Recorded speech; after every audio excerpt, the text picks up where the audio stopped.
Dalam video kali ini, saya akan mengangkat topik tentang bagaimana pendapat para ulama terkait keimanan seorang Muslim yang dipaksa serta diancam untuk murtad meninggalkan Islam.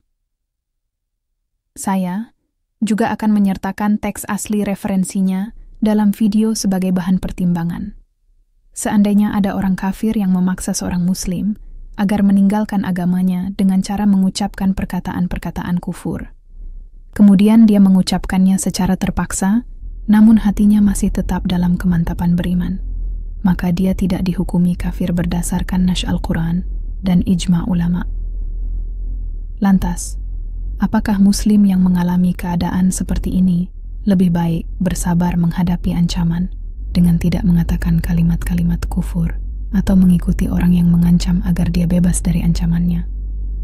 Dalam masalah ini ada 5 pendapat dari para ulama Syafi'iyah.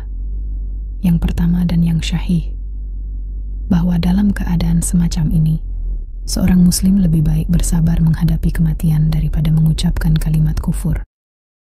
Dalil dari pendapat ini adalah hadits-hadits syahih dan juga apa yang dilakukan para sahabat Nabi saat menghadapi situasi semacam ini. Kedua, lebih baik mengucapkan kalimat kufur dan hatinya tetap mantap beriman, agar ia bisa menjaga diri dari semisal pembunuhan.